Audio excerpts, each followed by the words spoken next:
শাহজালাল শাহপরানের দরগায় যদি আর একবার যদি হামলা করা হয়, গোটা এই বাংলাদেশের কোটি কোটি মুসলমান রাজপথে নামতে বাধ্য হবে। কি বলেন ঠিক কিনা?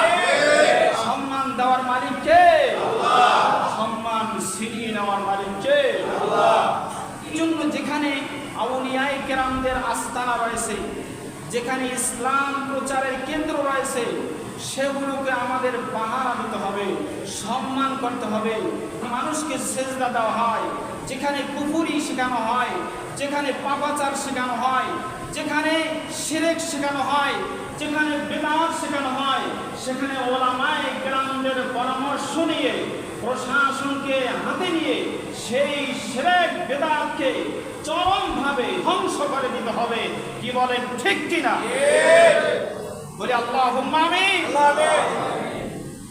এই জন্য হঠাৎ করে শাহজালাল শাহপরানের দরবারে, তার দরগায় আক্রমণ করা যাবে না, ভুল পথে হাঁটা যাবে না। ভুল পথে যদি হাঁটে অবশ্যই তার ধ্বংস অনিবার্য। যেই শাহজালাল শাহপরানের মাধ্যমে আমরা মুসলমান হলাম, সেই বাপকে আমরা ভুলে গেলাম, সেই বাবার ঐতিহ্যকে ভুলে গেলাম। আমরা শিরক বিদআতের বিরুদ্ধে অবস্থান করছি। আমাদের হক্কানি উলামায়ে কেরাম তারা আজীবন শিরক বিদআতের বিরুদ্ধে অবস্থান করবে এবং হকের পক্ষে থাকবে। ইনশাআল্লাহ আমরা হকের পক্ষে থাকতে রাজি আছি না নাই?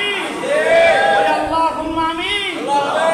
এই জন্য যেখানে আপনারা দেখবেন যে আউলিয়ায়ে কেরামদের আস্তানা রয়েছে, হক্কানি উলামায়ে কেরামদের আস্তানা রয়েছে, দরগা রয়েছে, দরবার রয়েছে, মাদ্রাসা রয়েছে, মসজিদ রয়েছে, সেখানে সম্মান করবেন, ইজ্জত করবেন। আল্লাহ রাব্বুল আলামিন আপনাদের সম্মানকে আল্লাহ রাব্বুল আলামিন বাড়িয়ে দিবেন।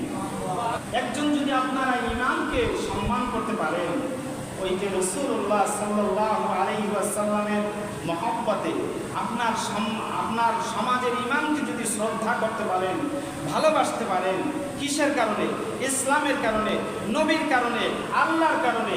তাই একজন যদি মসজিদের ইমাম উলামায়ে কেরামদেরকে যদি হাজার হাজার লক্ষ লক্ষ যদি এক পালা ওজন দেওয়া হয়, আর শাহজালাল অথবা শাহপরান অথবা শাহ মাকদুম, শাহ আমানত, খান জাহান আলী, শাহ আলী বাগদাদি, এদেরকে যদি একজনকে অন্য পালা ওজন দেওয়া হয়, হাজার হাজার লক্ষ লক্ষ ইমাম উলামায়ে কেরামদের চাইতে আল্লাহ রাব্বুল আলামিন শাহজালালের সম্মান বাড়িয়ে দিবে। সুতরাং শাহজালাল শাহপরানের দরগায় যদি আর একবার যদি হামলা করা হয়, গোটা এই বাংলাদেশের কোটি কোটি মুসলমান রাজপথে নামতে বাধ্য হবে। কি বলেন ঠিক কিনা?